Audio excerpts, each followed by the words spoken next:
Hello my dear students, welcome to today's session. और आज बच्चों संडे है और संडे को हम एक बायोलॉजी का लंबा सेशन लेने वाले हैं। इसमें लगभग 120 के आसपास आपके क्वेश्चन बनेंगे जो हम सॉल्व करने वाले हैं। वही हर एक चैप्टर से दो दो तीन तीन क्वेश्चंस करने वाले हैं। बिल्कुल प्रीवियस ईयर क्वेश्चन है। नीट के भी इसमें प्रीवियस ईयर क्वेश्चन मिलेंगे आपको। बहुत ही इम्पोर्टेंट सेशन ये होने वाला है। और सबसे पहले मेरी छोटी सी एक रिक्वेस्ट है आपसे, आप सेशन को शेयर नहीं करते हो बच्चों। शेयर करना बहुत ही ज़रूरी है और आपका रिस्पॉन्स आप कमेंट में दे सकते हो बाय द लाइक। और भी कल जैसे मैंने एक वीडियो डाली थी morphology anatomy of flowering plant और जिसमें हमारा 6, 7 और 5th चैप्टर कवर हुआ था। जो NCERT एग्जाम्पलर के हम क्वेश्चन सीरीज कर रहे थे उसकी वीडियो डाली थी। मैंने शाम तक उसका वेट किया, अच्छा रिस्पॉन्स आप लोगों ने नहीं दिया, फिर मैंने उस वीडियो को डिलीट कर दिया और दोबारा से हमारा जो पहले वाला सेशन चला हुआ था प्रीवियस ईयर सेशन, अब ऐसे ही पूरी बुक का रिवीजन करेंगे with the help of this important questions. चलिए स्टार्ट करते हैं विदाउट वेस्टिंग एनी टाइम। और वीडियो आपने आज पूरा देखना है, जितना भी लंबा वीडियो हो, क्योंकि बहुत इंपॉर्टेंट वीडियो होने वाला है। सबसे पहला क्वेश्चन है, bioluminescence is well marketed in which of the following phyla. Bioluminescence होता है जो नेचुरली लाइट इमिटिंग हमारे जो ऑर्गेनिजम्स होते हैं उस प्रॉपर्टी को हम बायोलुमिनेसेंस कहते हैं, जो लाइट वो इमिट करते हैं। जैसे जुगनू आपने देखा होगा कैसे उड़ते उड़ते रात रात के अंधेरे में भी लाइट निकलती है उनसे। तो किस फाइलम में है ये वाली प्रॉपर्टी? तो इसका आंसर है हमारा टीनोफोरा। टीनोफोरा में ये हमारी बायोलुमिनेसेंस प्रॉपर्टी पाई जाती है। और टीनोफोरा के और अगर एग्जाम्पल की बात करें हम, तो pleurobrachia is the example of ctenophora phylum. और भी अगर इसके प्रॉपर्टीज़ मैं आपको बताऊं इस फाइला की, तो इस फाइला में जो सिमेट्री रहती है वो रेडियल होती है। आपने जैसे वो डायग्राम देखा होगा, टीनोफोरा में सबसे ऊपर वाले NCERT में सबसे ऊपर राइट पेज पे सबसे ऊपर एक वो बॉल टाइप में डायग्राम देखा होगा जिसमें नाइडोब्लास्ट भी शो किए हैं, जो कि हंटिंग के लिए और टू अनक्रेज फूड के लिए यूज करते हैं नाइडोब्लास्ट को। तो Ctenophora is the right answer, जिन्हें हम 8 कोम प्लेट कहते हैं, जो कि टीनोफोरा पे पाई जाती हैं। तो अदर फाइलम है जैसे एग्जाम्पल इसके मोलस्का, हेमिकोडेटा और एनलिडा। या आप थोड़ी एक्सप्लेनेशन यहाँ भी पढ़ सकते हो। Which specialised cell are present for the excretion in platyhelminthes. Platyhelminthes में कौन सी सेल एक्सक्रीशन के लिए पाई जाती है? तो C is the right answer, flame cell पाई जाती हैं।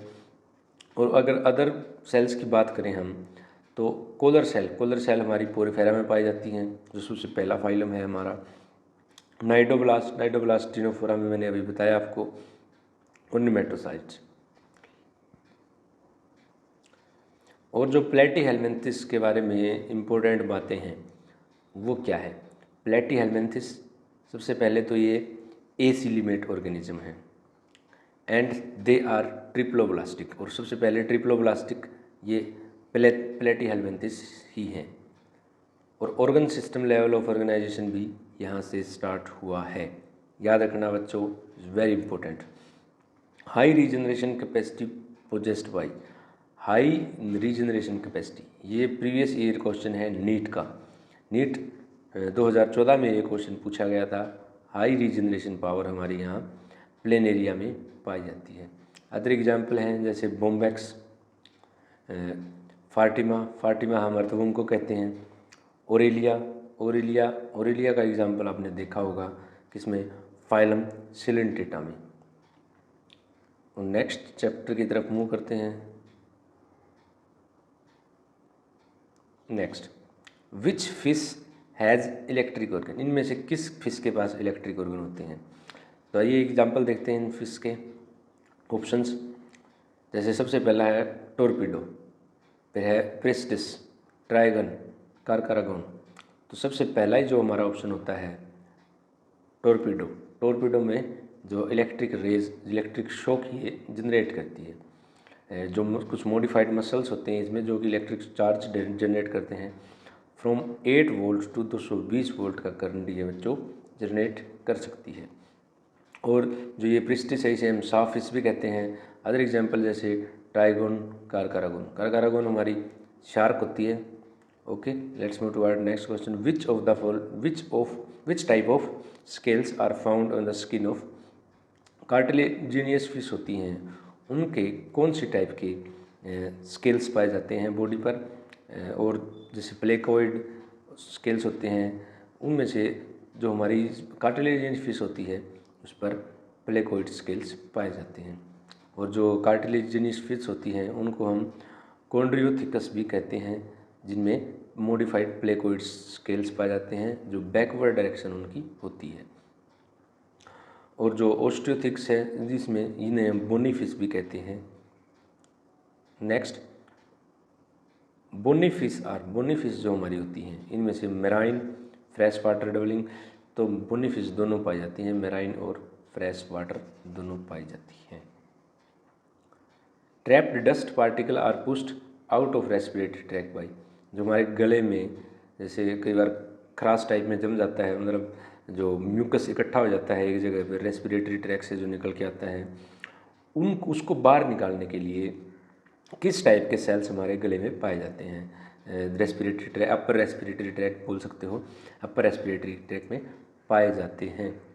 तो ये हमारे होते हैं सिलिएटेड कोलुमनर एपिथेलिया, इसे हम अगर स्पेसिफिकली बोलें तो सिलिएटेड कोलुमनर एपिथेलिया हमारे यहाँ पर पाए जाते हैं। देखो यहाँ एक्सप्लेनेशन यहाँ भी थोड़ी दी गई है, इसको भी आप पढ़ सकते हो।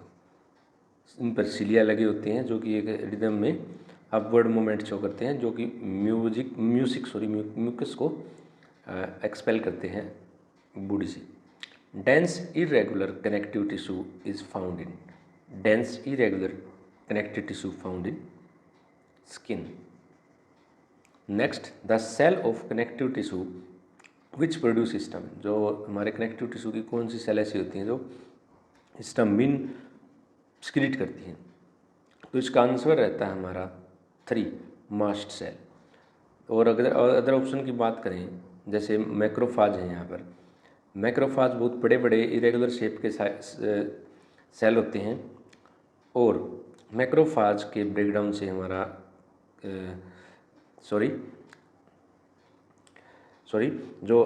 मेगाकैरियोसाइट होती हैं, मैक्रोफाज नहीं होती। मैक्रोफाज तो फैगोसाइटिक सेल होती हैं जो कि हमारे इम्यून रिस्पॉन्स में हेल्प करती हैं।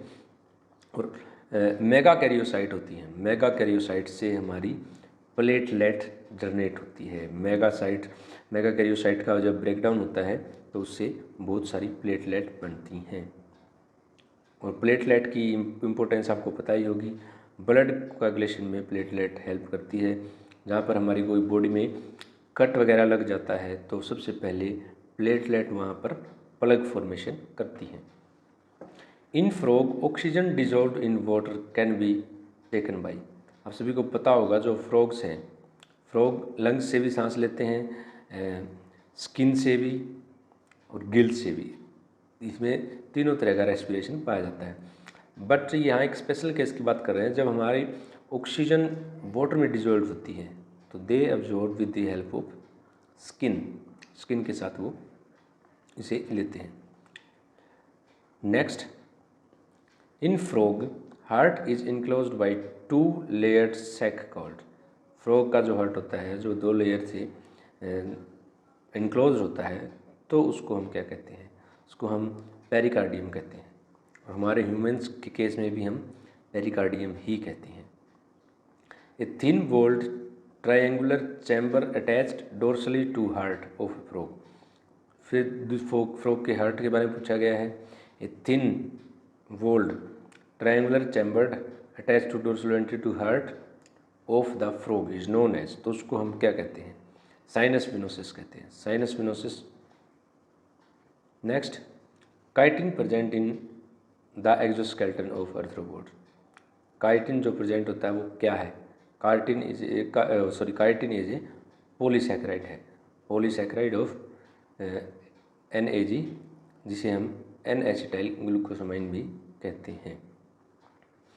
The given amino acid is dash in nature, ये अमाइनो एसिड हमारा दिया गया है, ये इसके बारे में हम क्या इसकी प्रॉपर्टी है, एसिडिक है, बेसिक है, किस टाइप का है।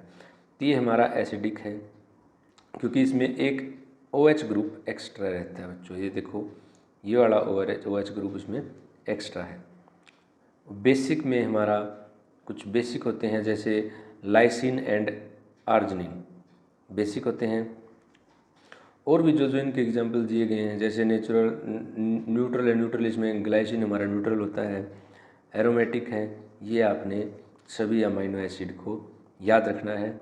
और अगर ये सेशन आपको पसंद आया है तो इसको आप लाइक कर सकते हो और अपने फ्रेंड्स के साथ शेयर कर सकते हो, क्योंकि आज ये बहुत लंबा सेशन होने वाला है। मैं इसकी रिकॉर्डेड वीडियो डालने वाला हूँ और बहुत सारे क्वेश्चन इसमें हमारे कवर होने वाले हैं। Next, the antibacterial enzyme present in saliva that prevent infection.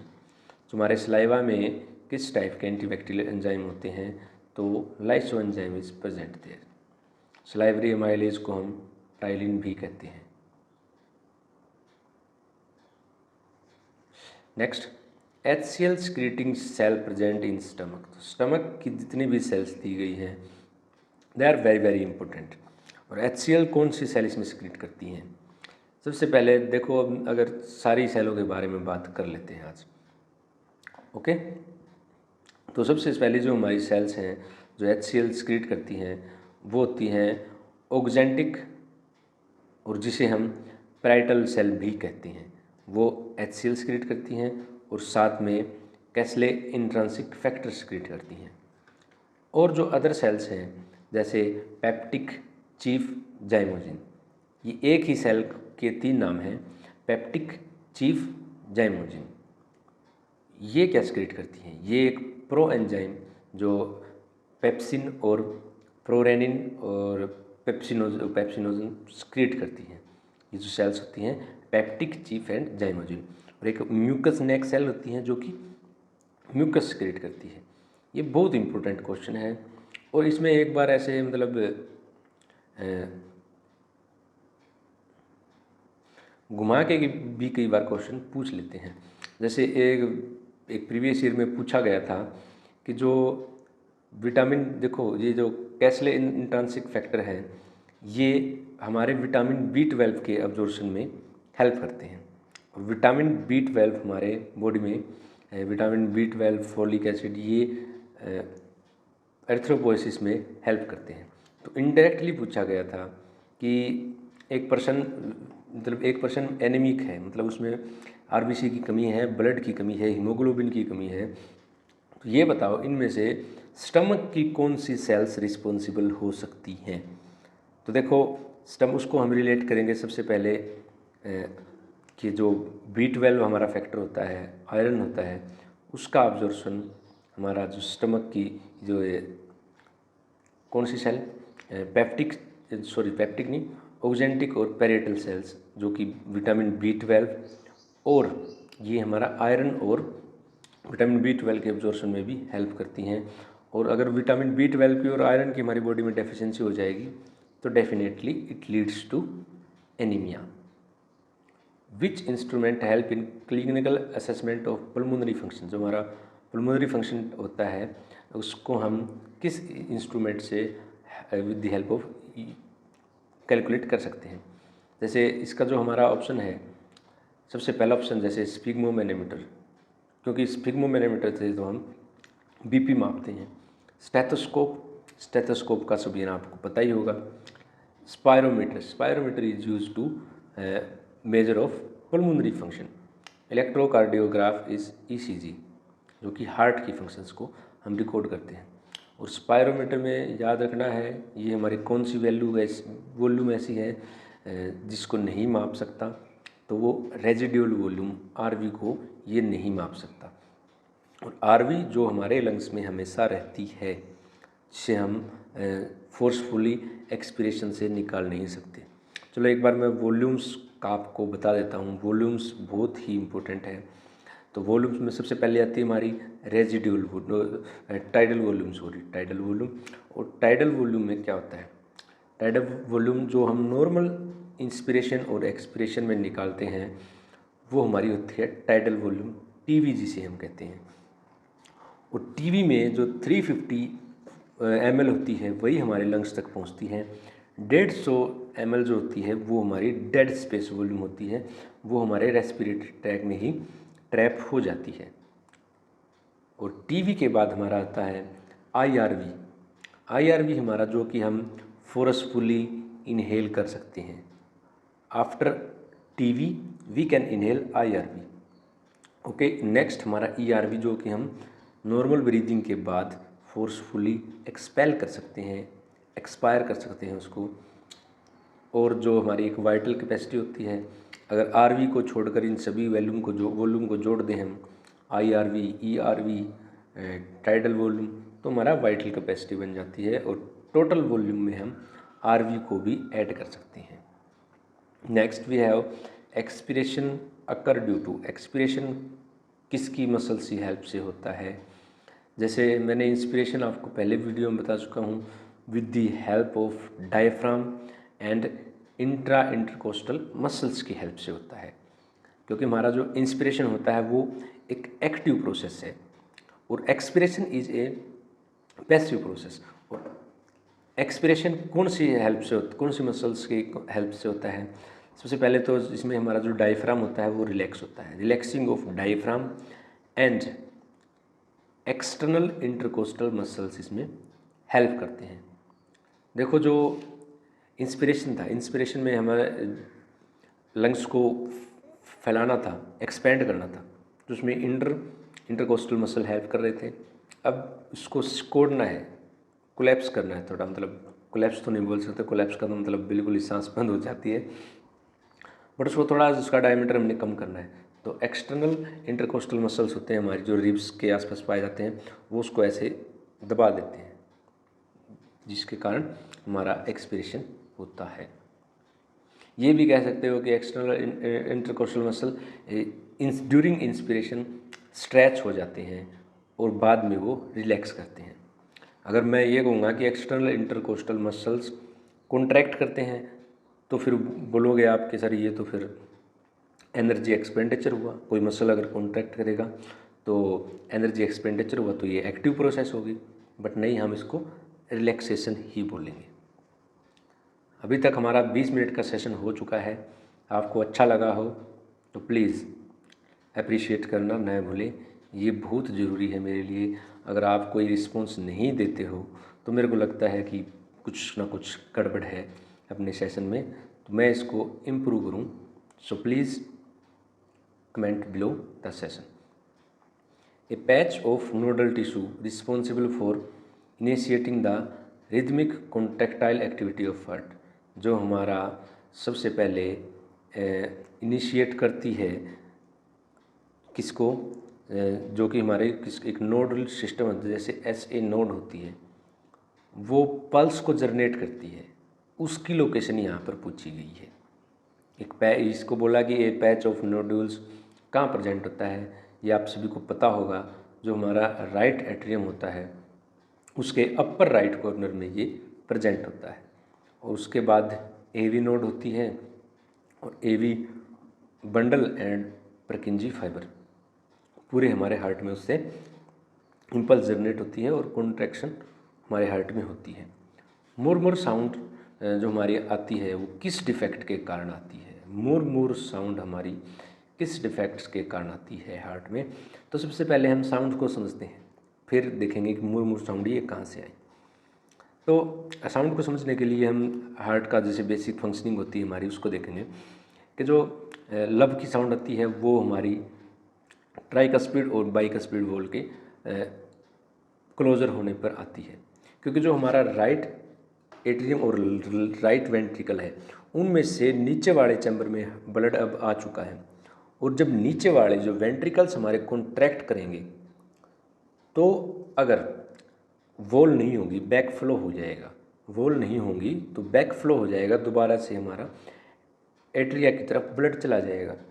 तो फिर फ़ायदा क्या होगा कॉन्ट्रैक्शन का? जब बॉडी में सर्कुलेट करना था कोई ब्लड, तो अगर वो सीधा डायरेक्ट एट्रिया में चला जाएगा तो फिर क्या हुआ, इसलिए हमें वोल्व की ज़रूरत पड़ती है। और वोल्व फिर ये हमारा इसमें अरोटा में इसका सर्कुलेशन होता है फ्रॉम लेफ्ट वेंट्रिकल, और राइट वेंट्रिकल से कहाँ जाएगा ब्लड, टुवर्ड द लंग्स, और लंग्स में वो with the help of pulmonary vein के थ्रू जाएगा, पल्मोनरी वेन के थ्रू जाएगा। और अगर हमारी जो ये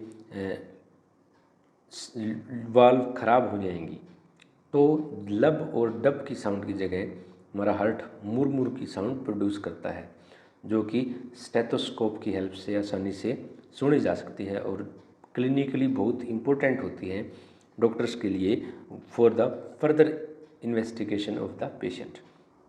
next, repolarisation of the ventricles is represented by, repolarisation हमारा जो टी वेव है वो शो करती है। पी वेव क्या शो करती है, एट्रियल एक्टिविटी शो करती है, और क्यू वेंट्रिकल्स की एक्टिविटी। और next, human urine is usually acidic due to, हमारा जो यूरिन होता है वो एसिडिक होता है, किसके कारण होता है, hydrogen ion are actively secreted into filtrate. H positive ion ये कह रहा है कि एक्टिवली हम फिल्ट्रेट में डालते हैं, सिक्रीट करते हैं, तो यही इसका करेक्ट आंसर बन जाता है। अदर ऑप्शन देखते हैं, जैसे sodium transport exchange 1 hydrogen ion for each sodium ion in peritubular capillaries, तो इसका करेक्ट आंसर नहीं है। Excreted plasma protein are acidic, plasma protein excreted, ये बिल्कुल रॉन्ग स्टेटमेंट हुआ, क्योंकि प्लाज्मा प्रोटीन्स तो हमारे नॉर्मली जो प्रोटीन्स हैं वो तो हमारे यूरिन में पाए नहीं जाते, क्योंकि प्रोटीन्स का जो साइज़ होता है वो बड़ा होता है एज़ कम्पेयर टू जो हमारी जो किडनी में जो नेफ्रॉन्स होते हैं उनके जो ट्यूब्यूल्स के साइज से बड़ा होता है, तो हमारा जो प्रोटीन्स तो फिल्ट्रेट में आते ही नहीं हैं। Potassium and sodium exchange generate acidity, first हमारा answer is right answer. Removal of PCT from the nephron will result into, PCT को हम रिमूव कर देंगे तो क्या होगा, पी देखो सबसे पहले हमारा होता है यूरिन फिल्ट्रेट, बोमन कैप्सूल में हमारा जो मेन जो प्लाज्मा है वो फिल्ट्रेट होगी, मैक्सिमम फिल्ट्रेट निकलेगा वहाँ से, फिर उसको हम रीअब्जॉर्ब करते हैं।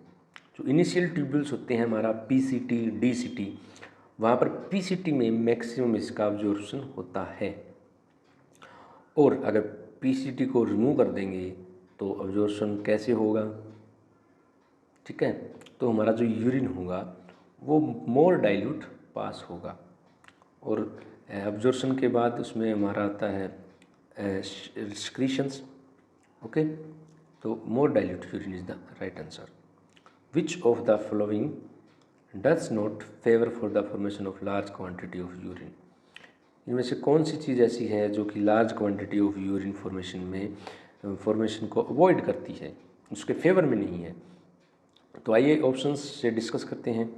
जैसे सबसे पहला हमारा ANF, एट्रियल नेफ्रोलिटिक फैक्टर, हर वीडियो में मैं इसका जिक्र करता हूँ ANF, क्योंकि ये छोटी छोटी बातें ऐसी हैं, NCERT की लाइंस ऐसी हैं जो कि बच्चे इस पर ध्यान नहीं देते हैं।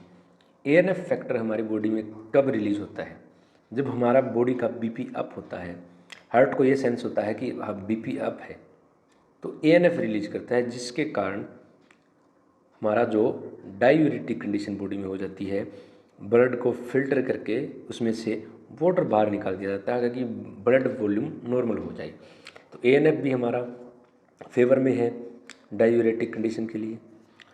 अल्कोहल भी जो हमारा डायूरेटिक सब्सटेंस है, जिसके कारण ज़्यादा यूरिन बॉडी से निकलता है, और ज़्यादा डाइल्यूट यूरिन अगर बॉडी से निकलेगा तो वाटर का लॉस हमारी बॉडी में होता है।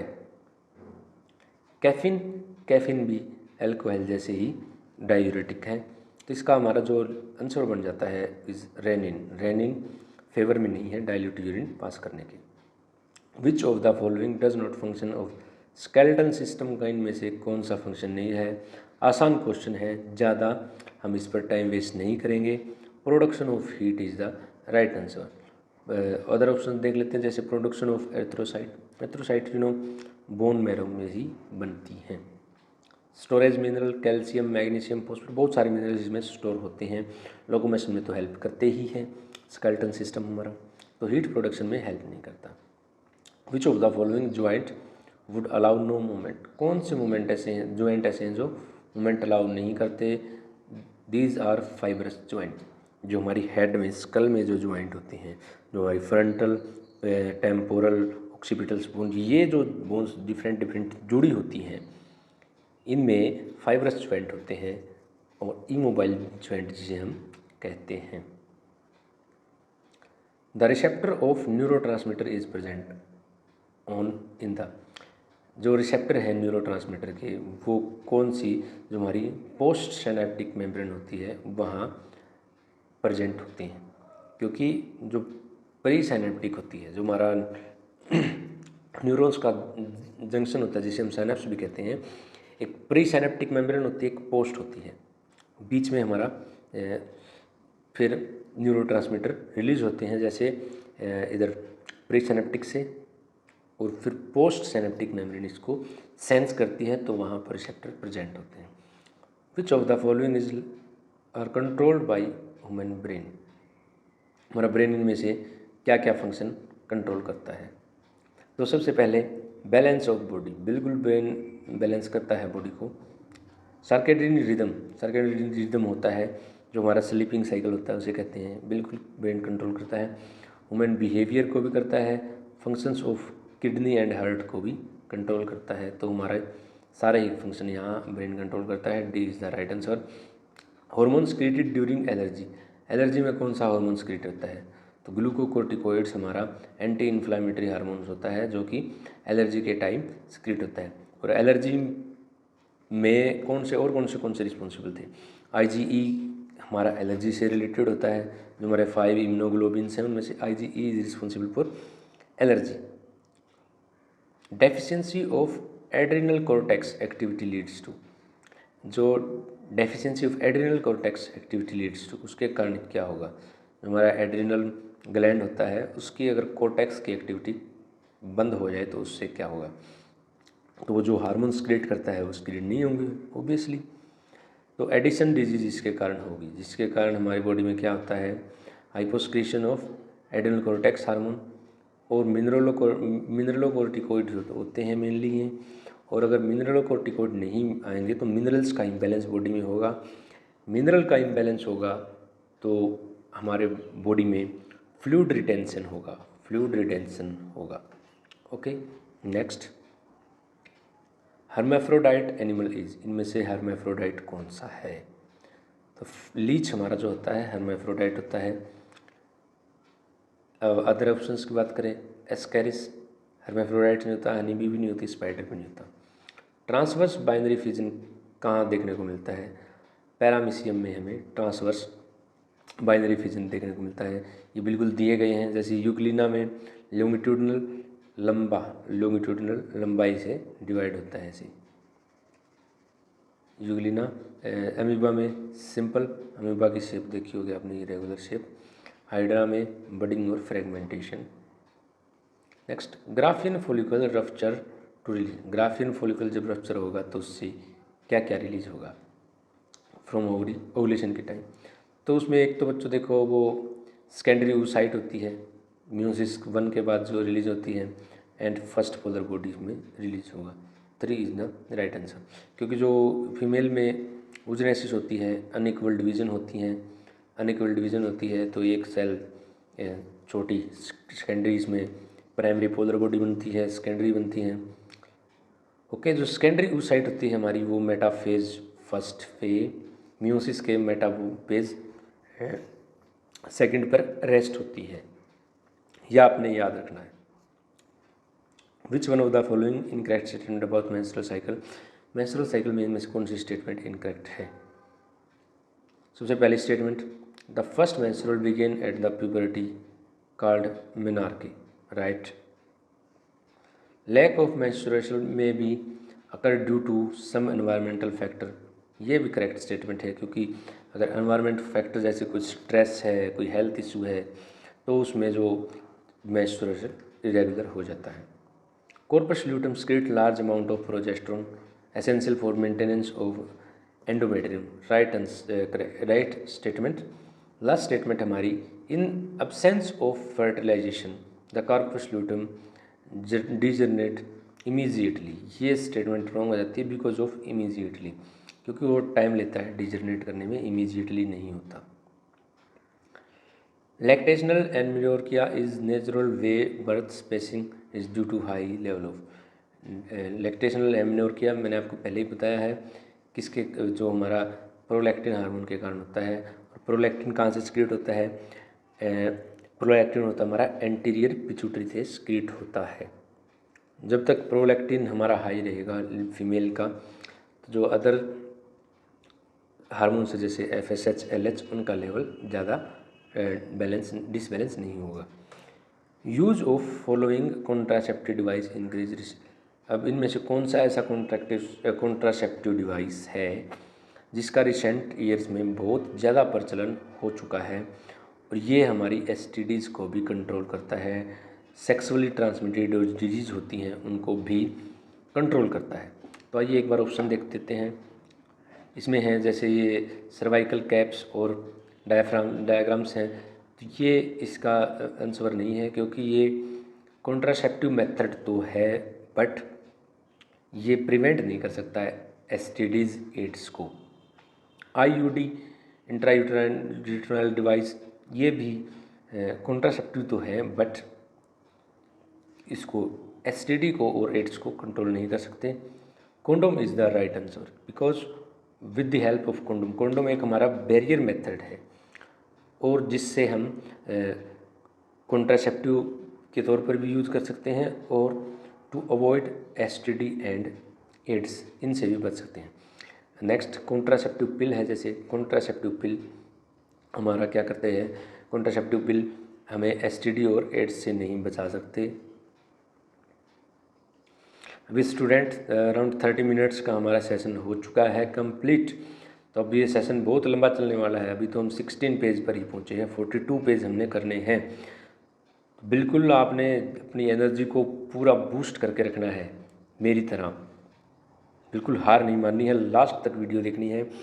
बहुत सारे एग्ज़ाम में आने वाले क्वेश्चंस यहीं पर क्लियर होंगे। देखो एक एक स्टेटमेंट इम्पोर्टेंट है, एक एक स्टेटमेंट में कई क्वेश्चन यहाँ पर आपको देखने को मिलेंगे। एक एक स्टेटमेंट में 2 से 3 क्वेश्चन हमारे कवर हो रहे हैं, और फिर इतने क्वेश्चंस में आप देख लो बहुत सारे आपके टॉपिक कवर हो जाएंगे। तो बिल्कुल पूरे जोश के साथ, होश के साथ आपने इस वीडियो को देखना है। बहुत टाइम लगा इसको बनाने में, पहले तो ये मटेरियल इकट्ठा करने में, क्वेश्चंस इकट्ठा करने में, और उसके बाद रिकॉर्डिंग में टाइम लगा है बच्चों। ऐसे वही बात है कि अकेला बैठ के बनाना बहुत मुश्किल हो जाता है। So please your appreciation is must. अगर आपको अच्छा लगता है तो अप्रिशिएट करना है, कमेंट करना है। अगर अच्छा नहीं लगता तो वो आपकी मर्ज़ी। ओके, कल 2-3 दिन पहले एक बच्चे ने कमेंट किया था कि सर, किसी एकेडमी का नाम लिया था उसने, कि उसने किसी स्टूडेंट को बोला था कि इससे अच्छे तो वो हैं। ठीक है, तो बिल्कुल मैं मानता हूँ मेरे से अच्छे हैं, सभी हैं, बट जो अपना ये है कि जो मतलब यहाँ पर जो आपको कंटेंट मिल रहा है उसको भी आप देखो, क्योंकि उन वीडियोज़ को भी देखो और इसको भी देखो। आपने कंपेयर करने की कोई ज़रूरत नहीं है, क्योंकि आप यहाँ से भी नॉलेज इकट्ठा करो, वहाँ से भी इकट्ठा करो, नो प्रॉब्लम, डेफिनेटली देखो, सभी को सपोर्ट करो। ओके, नेक्स्ट क्वेश्चन की तरफ हम मूव करते हैं। यूकैरियोसाइट्स डेवलप अराउंड, जो हमारी इवोल्यूशन में यूकैरियोसाइट्स हैं वो कितने टाइम पहले डेवलप हुई हैं? तो इसका आंसर है अराउंड 1600 मिलियंस ईयर एगो। ये एक रटने वाला पार्ट है, ये आप याद रख लेना।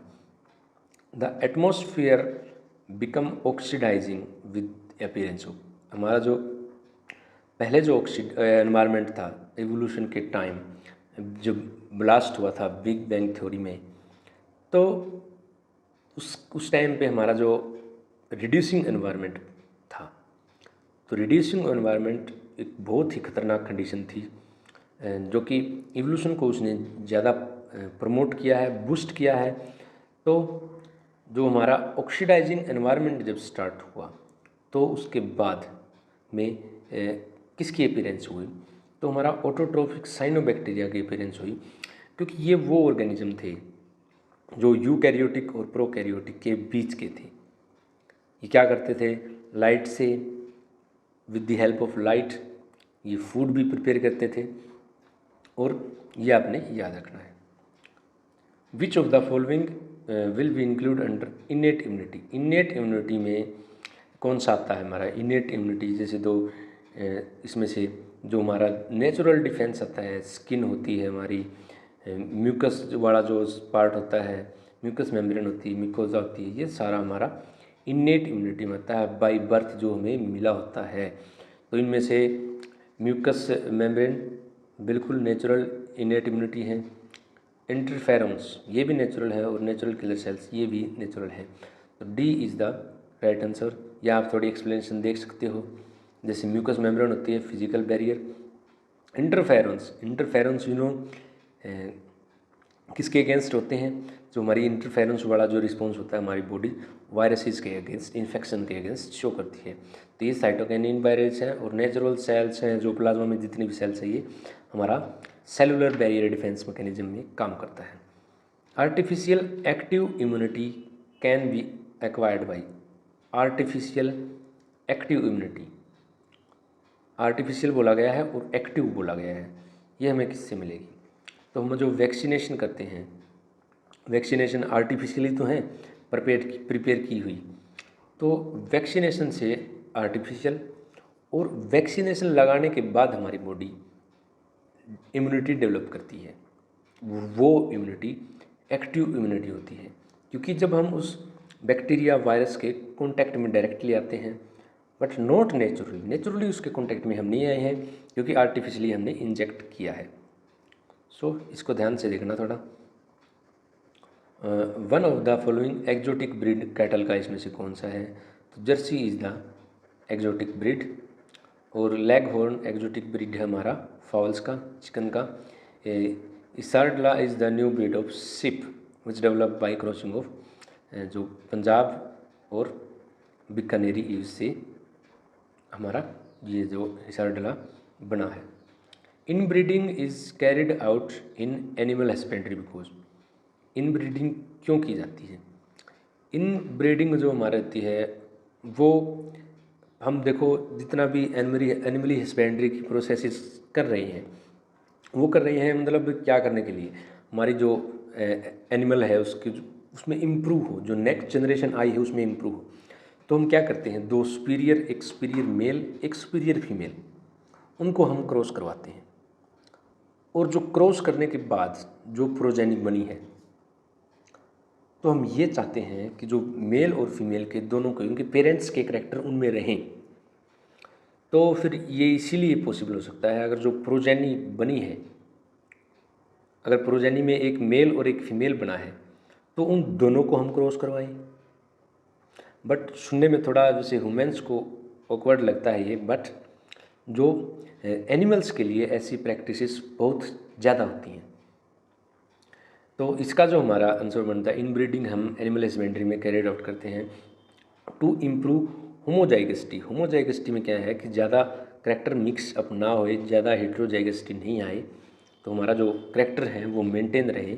तो होमोजाइगसिटी को इंक्रीज करने के लिए हम ये प्रैक्टिसेस करते हैं।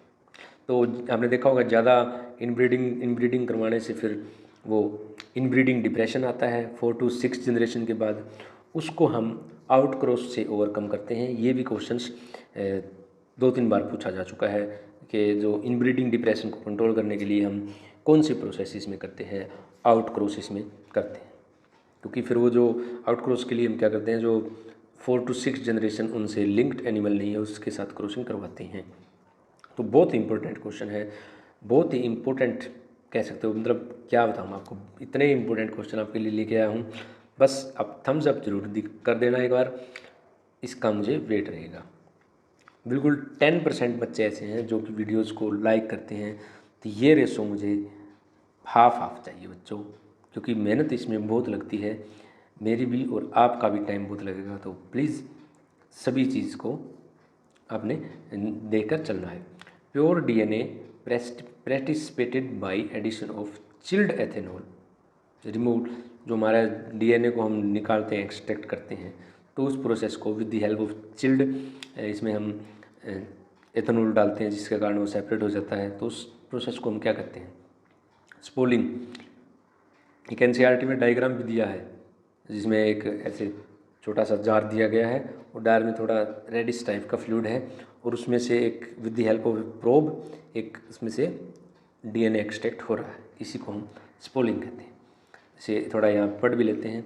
स्पोलिंग जो मेथड होता है डीएनए एक्सट्रैक्ट ग्लास रोड के हेल्प से हम करते हैं। लास्ट स्टेप है डीएनए एक्सट्रैक्शन का। Evolution is the extraction separation of DNA from एग्रोजेल।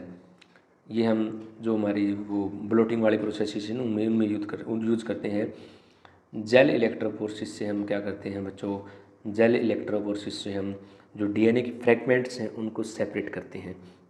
और एक इथिडियम ब्रोमाइड डाई आती है यहाँ पर, जो कि बहुत ही इम्पोर्टेंट है, बहुत ही इम्पोर्टेंट है, उसको याद रखना है। पीसीआर में क्या करते हैं, amplification of the DNA.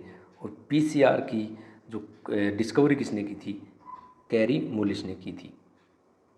Next, optimum temperature for the polymerisation in PCR dash while the enzyme responsible for the mention step can tolerate the temperature up to select the correct answer हमने इसमें से select करना है। Optimum temperature polymerisation के लिए चाहिए around 72।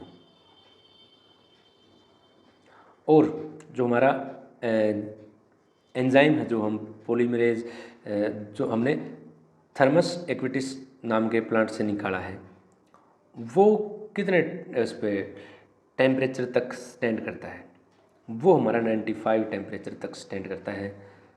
तो 3 is the right answer, याद रखना है। क्योंकि जो हमारा पीसीआर है, पीसीआर में फर्स्ट स्टेप होता है हाई टेम्परेचर का होता है, बिकॉज वी हैव टू जो हमारे डीएनए की स्ट्रैंड्स हैं उनको सेपरेट करना होता है, डीनेचर करना होता है। उसके बाद हमारा जो टेम्परेचर थोड़ा इसमें कम किया जाता है, वो टेम्परेचर अपने पीसीआर के स्टेप्स याद होने चाहिए। In Bt cotton the Bt toxin present in plant proactive, जो बीटी टॉक्सिन होता है प्रोएक्टिव फॉर्म में प्लांट्स में होता है, और वो एक्टिव कैसे होता है, due to alkaline pH in the insect gut. ये इसका राइट आंसर है। Which body of the government of India regulate GM food, कौन सी बॉडी हमारी पब्लिक सर्विस के लिए जीएम फूड को अप्रूवल देती है, रेगुलेट करती है? तो ये इसका आंसर है genetic engineering approved committee is the right answer. ये ICAR है, ये तो हमारा एग्रीकल्चर में काम करता है, research committee of genetic manipulations, जो कि जीन्स वगैरह का स्टोर वगैरह ये करती है। Which of the following incorrect regarding the scientific name, scientific name के रिगार्डिंग में हमें इनकरेक्ट बताना है। These are also known as common name, अरे साइंटिफिक नेम को भाई कॉमन नेम कैसे बोलते हो तुम, तो बताओ, आंसर पहले ही बन गया, first is right answer.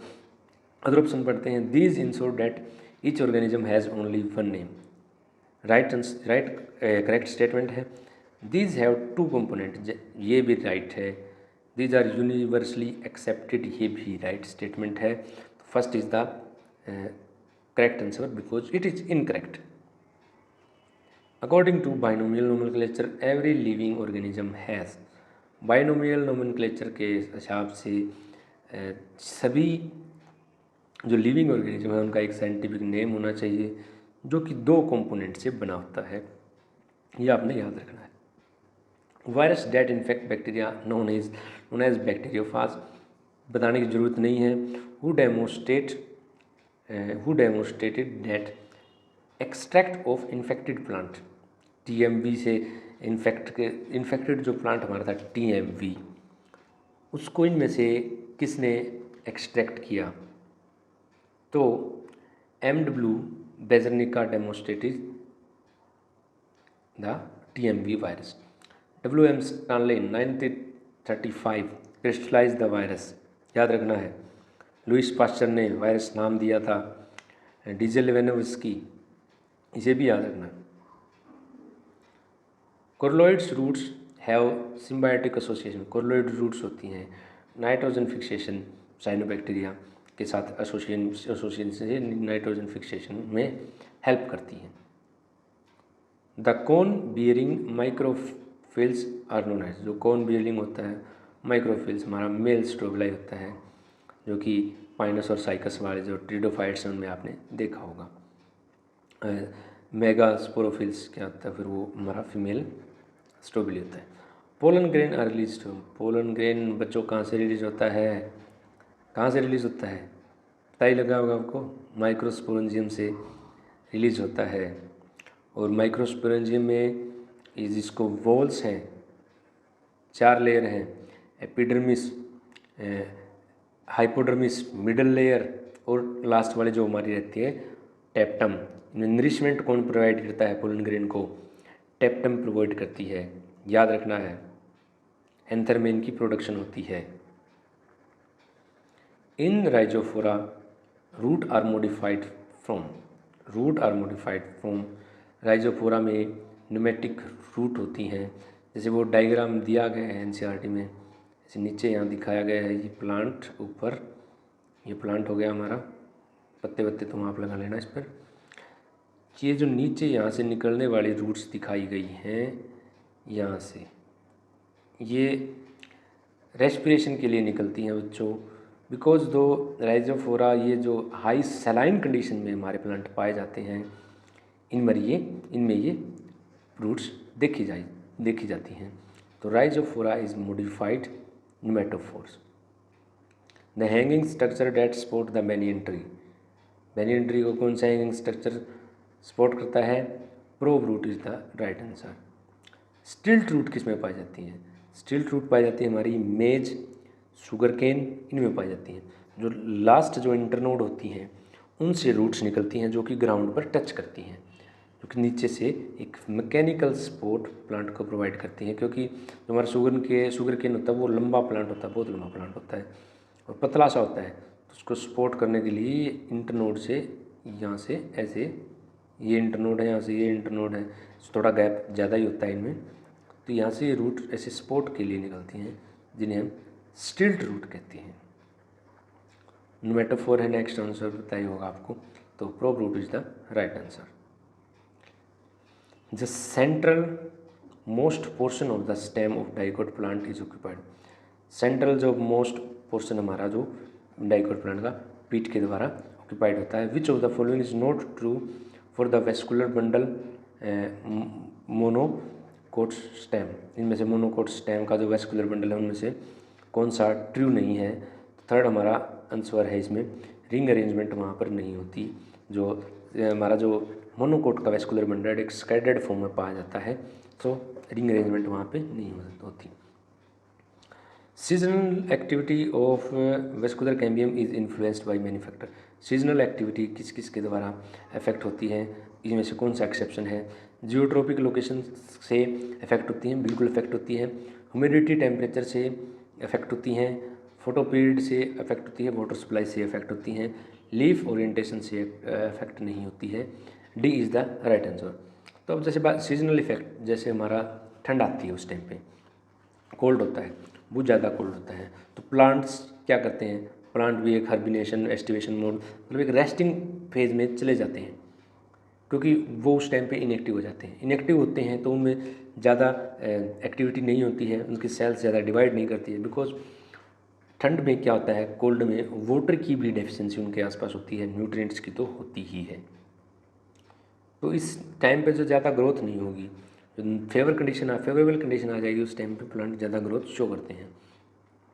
When secondary growth is initiated in dicot plant.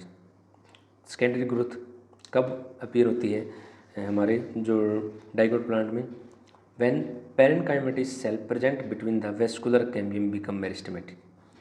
जो पेरी पेरी पेरिकाइनेमेटस सेल थी, जो हमारे वेस्कुलर बंडल के बीच में प्रेजेंट थी, वो जब एक्टिव हो जाती हैं, मेरिस्टेम बन जाती हैं, तो वो डी डिफरेंशिएशन के कारण वहाँ पर सेकेंडरी ग्रोथ शो करती हैं।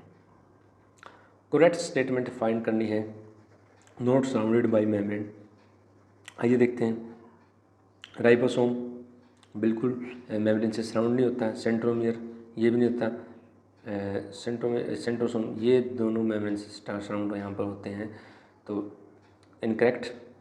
पेरोक्सिसोम न्यूक्लियस तो होता ही है। राइबोसोम न्यूक्लियस सेंट्रियोल्स, तो three is the right answer. Ribosome nucleolus और सेंट्रियोल ये तीनों ही मेम्ब्रेन सराउंडेड नहीं होते। The large sub unit of ribosome is found to contain. Large sub unit में 28S, 5.8S और 5S टाइप के आरएनए पाए जाते हैं। फाउंड इन किस में पाए जाते हैं? ये हमारे जो एनिमल सेल्स के आरएनए राइबोसोम में पाए जाते हैं।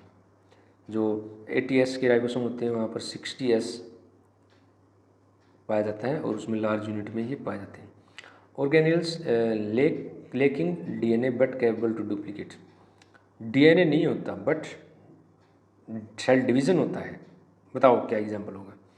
क्लोरोप्लास्ट ऐसी ऑर्गेनेली है, डीएनए जिनके पास नहीं होता बट डुप्लीकेशन करती हैं। What will be the content of DNA in the somatic cell at G2? G2 stage पर हमें डीएनए कंटेंट बताना है। If the meiotic product have 20, जो हमारी म्यूसिस से एक सेल से जो हमारी 4 सेल्स बनी हैं, तो ये पूछा है बिफोर डिवीजन उनका G2 फेज में क्या डीएनए कंटेंट होगा। तो देखो 4 में डिवाइड हुआ है तो 4 से उसको मल्टीप्लाई करो। 80 picogram is the right answer. All chromosome of the cells are directed toward one side attach to nuclear membrane can be observe in. ये कौन सी स्टेज में हम ऑब्जर्व कर सकते हैं? लेफ्ट रूटीन में हम ऑब्जर्व कर सकते हैं, जिसे हम बुके स्टेज भी कहते हैं। Translocation of photosynthesis occur in. Translocation जो हमारा फोटोसिंथेसाइज किया हमने, सुक्रोज ग्लूकोज, फूड बनाया जितना हमारे ग्लूकोज को हम क्या करते हैं, सुक्रोज में कन्वर्ट करते हैं, क्योंकि ये नॉन रिड्यूसिंग शुगर होती है, ये रिएक्ट भी नहीं करती किसी के साथ, और इसको हम ट्रांसपोर्ट करते हैं लीफ से toward the roots with the help of phloem. और फ्लोएम क्या करता है, हमारा बाई डायरेक्शनल फूड को नीचे से ऊपर भी ले जा सकता है और ऊपर से नीचे भी ले आ सकता है। जाइलम क्या करते हैं, यूनिडायरेक्शनल होते हैं, नीचे से रूट से ऑब्जर्व करेंगे वाटर और ऊपर लेके जाएंगे। Find odd with respect to cheap sink of the mineral का जो सिंक है इसमें से हमने ओड बताना है। सो मैच्योर एंड ओल्डर लीव्स, इसका मतलब ये था स्टेटमेंट का कि जो सिंक मतलब जो हमारे रूट के थ्रू जो हमारा मिनरल्स अब्जॉर्ब हुए हैं वो कहाँ फिर जाते हैं। देखो जो यंगर लीव्स हैं, जो एपिकल मेरिस्टेम है, लेटरल मेरिस्टेम है, वहाँ पर सेल की ग्रोथ हो रही है तो मिनरल्स वहाँ जाएंगे, डायरेक्ट यंग लीव्स में जाएंगे, फ्रूट एंड सीड में जाएंगे। मैच्योर और ओल्डर लीव्स से तो वो रीमिनरलाइज होते हैं, हमारा जो मोबिलाइज होते हैं toward the apical meristem. So D is the right answer. So next question, a prokaryote responsible for converting ammonia to nitrates. ऐसे कौन से प्रोकैरियोट्स हैं जो अमोनिया से नाइट्रेट्स में बदलते हैं? तो नाइट्रोसोमोनास इज द एग्जाम्पल, जो कि अमोनिया को नाइट्रेट्स में बदलते हैं। Conversion of NH3 to NO2 negative और NO3 नेगेटिव फिर कोल्ड नाइट्रिफिकेशन। अमोनिया से नाइट्राइट और नाइट्रेट में बदलना is nitrification. The free living aerobes saprophytic nitrogen fixation microbes होने में से बताना है। तो फ्री लिविंग होता है हमारा Azotobacter, is a free living aerobes. Primary acceptor क्या होता है कार्बन डाइऑक्साइड का इन C4 प्लांट? याद रखना है is phosphoenol pyruvic acid is the right answer, जो कि मीजोफिल सेल्स में पाया जाता है C4 प्लांट्स में, जो कि कार्बन का फर्स्ट प्राइमरी रिसेप्टर होता है। ये जो C4 साइकिल में हमारा 4 कार्बन वाला कंपाउंड बनता है, इसलिए हम इसको C4 साइकिल भी कहते हैं। ए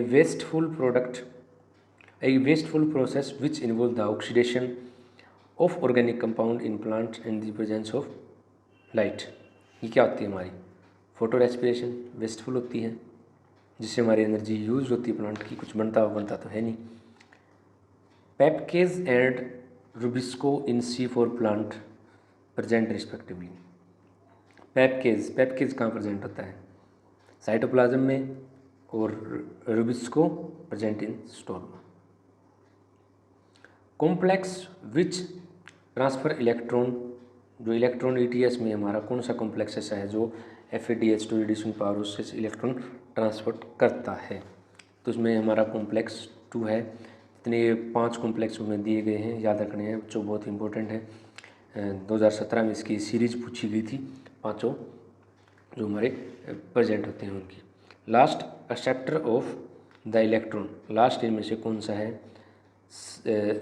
CYT A और A3 is the complex that accept finally electrons. Ubiquinone received reducing equivalent from, ubiquinone होता है हमारा जो कि FADH2 और NADH2 से एनर्जी लेता है, या फिर जो रिड्यूसिंग पावर लेता है। Which phyto hormones promoting the falling of older leaves की प्रमोशन में कौन है इनमें से? तो हमारा ऑक्जिन्स होता है, वो यहाँ पर ओल्डर लीव के फॉलिंग में हेल्प करता है। और सेनेसेंस में हमारा ABA हार्मोन हेल्प करता है, ABA एब्सिसिक एसिड, जो कि सेनेसेंस को प्रमोट करता है। Which auxins are used in diluted form to produce parthenocarpic fruit. Parthenocarpic fruit बनाने के लिए हम IAA IBA को यूज़ करते हैं, जो कि सीडलेस फ्रूट हमारे होते हैं, लाइक टमाटो और other. Which of the following auxin is widely used for weedicide. 2,4-D को हम यूज़ करते हैं वीडिसाइड, जो हमारी वीड्स होती हैं उसको, उसमें हम 2,4-D को यूज करते हैं। It remove the unwanted weed plant having broad leaves. ये क्या करता है? ये हमारे डाइकोट प्लांट जो होते हैं उनको किल करता है। मोस्टली इसका जो हम स्प्रे करते हैं वो जैसे वीट में भी डालते हैं, क्योंकि वीट मोनोकोट प्लांट होता है हमारा, और ये 2,4-D क्या करता है? जितने भी डाइकोट अनवांटेड प्लांट्स होते हैं उनको फिनिश कर देता है। Very useful. Majority of sexual reproducing organism form, इनमें जो majority of sexual reproducing organism है वो क्या फॉर्म करते हैं? वो हेटेरोगैमेट्स फॉर्म करते हैं। एक जो गैमेट होता है छोटा होता है, एक गैमेट बड़ा होता है। नेक्स्ट हमारा चारा के बारे में पूछा गया है। चारा हमारा एक क्या ग्रीन एल्गी है। इसमें से जो चारा मैंने आपको कई बार बता चुका हूँ, चारा में क्या है? Multi cellular jacketed sex organ है, बिल्कुल। और जो मेल स्ट्रक्चर होता है उसे हम ग्लोब्यूल्स कहते हैं, और फीमेल को न्यूक्यूल कहते हैं। ये भी क्वेश्चंस आपका CET में पूछा जा चुका है। तो इनकी ओरिएंटेशन अगर बात करें हम सेक्स ऑर्गन की, तो फीमेल वाला पार्ट होता है इसमें अपर साइड होता है, और मेल इसमें नीचे वाली साइड होता है। NCERT में एक इसका डायग्राम भी दिया गया है। पेरिस्पर्मिक सीड आर, जो पेरिस्पर्मिक सीड होते हैं इनमें से कौन सा पेरिस्पर्मिक सीड है? जैसे black pepper and beet are the example. Endospermic, non endospermic, albuminous, non albuminous, ये आपने याद रखना है। इनके एग्जाम्पल्स आपने याद रखना है, ये बिल्कुल इंपॉर्टेंट है। Adventive polyembryony is common in, ऐसे क्वेश्चन बहुत आते हैं, बहुत एग्जाम में आते हैं। ऐसे नई सी टर्म मिलेगी और आप देखोगे कि adventive polyembryony is common in. Adventive polyembryony हमारा मैंगो में पॉसिबल है, और मैंगो हमारा एक ड्रूप फ्रूट है। Embryo develop either new sales और इंटेगमेंट्स। याद रखना है। Which of the following is parthenocarpic fruit, parthenocarpic banana is here parthenocarpic fruit. Let's move toward next question. Cross match करना है हमें जेनेटिक्स का हमारा जो ये क्रॉस मैच है, आइए इसको देखते हैं। सबसे पहले हमारा डोमिनेंस। डोमिनेंस क्या होता है? जब हमारा एक जो करेक्टर है, एक जो एलील है, वो अपने आप को एक्सप्रेस करता है हेटेरोजाइगस कंडीशन में, दूसरा वहाँ पर एक्सप्रेस नहीं कर पाता, इस कंडीशन को हम डोमिनेंस कहते हैं। In heterozygous organism only one allele express itself. जैसे प्लांट था यार, वो टी और स्मॉल टी, एलील तो दो हैं यहाँ पर जीन के, स्मॉल टी और एक large T. Large T is for tallness, T for dwarfness. हमारा यहाँ पर प्लांट क्या होता था? कैपिटल टी से ही एक्सप्रेस करता था ना, tall plant. Heterozygous condition dominance हमारा ये क्लियर हो गया है। Next codominance. कोडोमिनेंस में क्या होता है? दोनों ही एक्सप्रेस करते हैं हेटेरोजाइगस कंडीशन में। Polygenic inheritance. Polygenic inheritance a single gene influence many character, many genes को, ये इसका first is right answer. Pleiotropy is the single gene influence many character. So ये हमारा हो गया है। नेक्स्ट चलते हैं। One codon codes for only one amino acid, इसको हम क्या कहते हैं? एक कोडोन एक अमाइनो एसिड के लिए कोड करता है, तो इसको हम इनका कोडोन्स का अनएम्बिगुअस और स्पेसिफिक नेचर कहते हैं। कोडोन जैसे AUG तो हमारा इनिशियल कोडोन होता है। Methionine is not for any amino acid, जो कि मिथ्योनिन के लिए कोडोन कोड करता है और किसी अमीनो एसिड्स के लिए कोड नहीं करता है। और AUG याद रखना है, इनिशियल कोडोन है, इनिशिएटर कोडोन है।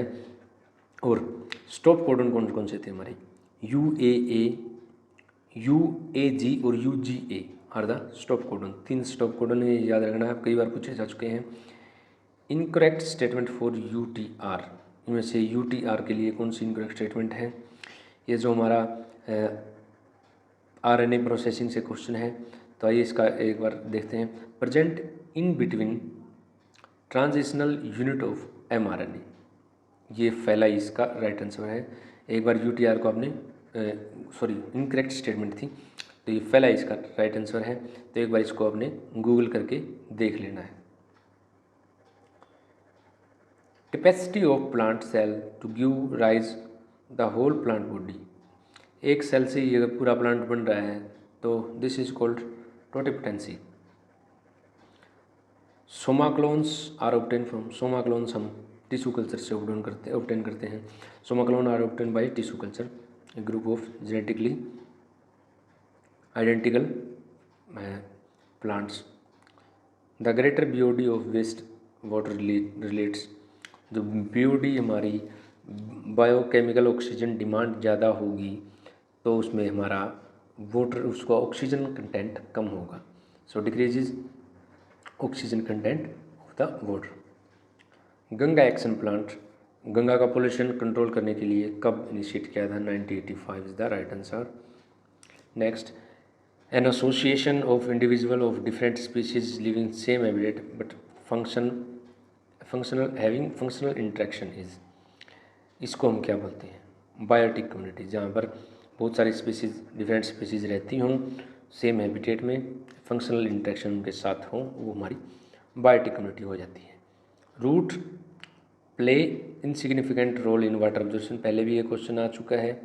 Pistia is the right answer, क्योंकि जो वाटर में फ्लोटिंग प्लांट्स होते हैं उनमें रूट सिग्निफिकेंट रोल प्ले नहीं करती। In which of the following interaction both adversely effect, दोनों जो पेरेंट्स होते हैं, दोनों जो पार्टनर्स होते हैं, सॉरी पेरेंट्स नहीं, दोनों पार्टनर एडवर्सली इफेक्ट होते हैं। डैट इज़ कंपटीशन, जैसे तुम अब कंपटीशन में हो, सभी इस कंपटीशन से इफेक्ट होंगे। जिसके ज़्यादा मार्क्स होंगे उसे अच्छा कॉलेज मिल जाएगा, अच्छा कोर्स मिल जाएगा, और जिसके कम होंगे उसको कुछ कम मिल जाएगा। कंपटीशन तो है ना, ऐसे इसको याद रखो, दोनों को घाटा किस में है? कंपटीशन में है। अब एक सीट है, बंदे उस पर 2 हैं, तो क्या करेंगे? लड़ाई होगी फिर उनके बीच में। ओके, चलो next question. Which of the following ecosystem have highest productivity, इसका आंसर हमारा tropical rain forest. Tropical rain forest हमारा बहुत ही मतलब कह सकते हो एक स्टेबल इकोसिस्टम है, इसकी हाईएस्ट प्रोडक्टिविटी है। अदर ऑप्शन देखेंगे जैसे डेजर्ट, आसान क्वेश्चन है यार, सबको पता होता है डेजर्ट की कहाँ प्रोडक्टिविटी होती है। टेम्परेट कोनिफेरस, इनमें जो सो एनवायरमेंटल फैक्टर बहुत इफेक्ट करते हैं प्लांट्स को। ट्रॉपिकल डेसिडुअस फैक्टर फॉरेस्ट, इनमें भी एक बार जो सीजन है वो कोल्ड हो गया फिर नॉर्मल हो गया तो ये प्लांट भी अपनी पीक प्रोडक्टिविटी तक नहीं पहुंच पाते हैं। For net primary productivity energy captured is, net primary productivity में एनर्जी कैप्चर्ड होती है वो क्या 0.8 to 4% ऑफ इंसिडेंट रेडिएशंस, क्योंकि बहुत सारा अमाउंट तो जो हमारा इंसिडेंट होता है सन से वो रिफ्लेक्ट होता है, अर्थ भी ऑब्जॉर्व करती है, बहुत सारे इसमें फैक्टर्स होते हैं, तो बहुत ही कम प्लांट्स के बाटे आता है। Stratifications is well developed in, stratification हम कहाँ देख सकते हैं, तो इसका भी हमारा जो आंसर बनता है ट्रॉपिकल रेन फॉरेस्ट में हम स्ट्रेटिफिकेशन देख सकते हो। स्ट्रेटिफिकेशन वही होता है कि मतलब एक ग्रोइंग लेवल से डिफरेंट स्टेजेस आप देख सकते हो प्लांट्स की। प्रोलॉन्ग्ड वाटर लॉगिंग से हमारे जो एग्रीकल्चर फील्ड है उसमें क्या चेंज होगा, जब ज़्यादा टाइम तक वाटर लॉगिंग होगी तो उसमें due to poor aeration, poor जो एरिएशन नहीं होगी जिसके कारण हाई सैलिनिटी की कंडीशन हो जाएगी, सलाइन टाइप में वाइट प्रोडक्ट वहाँ पर एक्यूमुलेट हो जाता है, तो जिसके कारण फर्टिलिटी हमारी जो लैंड की बहुत ही कम हो जाती है और ऊपर से एरिएशंस भी नहीं होती, तो it's very bad for the plants. Match करना है एक ये लास्ट वाला हमारा एनवायरमेंटल चैप्टर से ही है। डिफरेंट जो हम टॉक्सिक पोल्यूटेंट्स अब कंज्यूम करते हैं वाटर से या फिर अदर, उनमें से हमारा क्या क्या इफ़ेक्ट हमारी बॉडी पर होता है। So first A pyrolysis, pyrolysis किसके कारण होती है, तो पायरोलिसिस होती है हमारा डिस्पोजेबल ऑफ हॉस्पिटल वेस्ट से होती है। कार्बन मोनोऑक्साइड, कार्बन मोनोऑक्साइड से क्या होता है, कार्बन मोनोऑक्साइड से एपेक्सिया एंड गिडीनेस, मतलब कार्बन मोनोऑक्साइड क्या करते हैं हमारी हीमोग्लोबिन के साथ बाइंड करती है।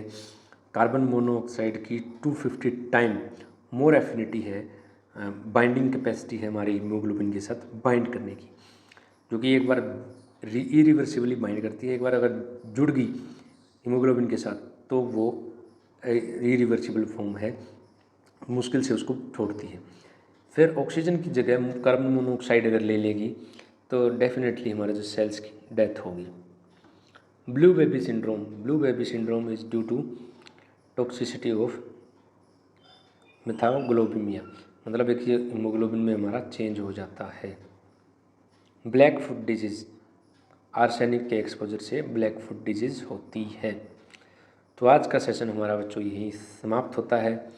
1 आवर से अबव हमारा जो टाइम अब हो गया है। ये वीडियो आपने अगर पूरी देखी है तो definitely it will help you a lot. अगर आपने पूरी देखी है तो प्लीज़ थम्स अप किए बिना यहाँ से नहीं जाना है, बिल्कुल लाइक करके और कमेंट करके जाओ, क्योंकि हम फ्यूचर में केमिस्ट्री और बायोलॉजी के बहुत इम्पोर्टेंट वीडियो आपके लिए लेके आ रहा हूँ आपके एग्ज़ाम के लिए। So thanks for watching.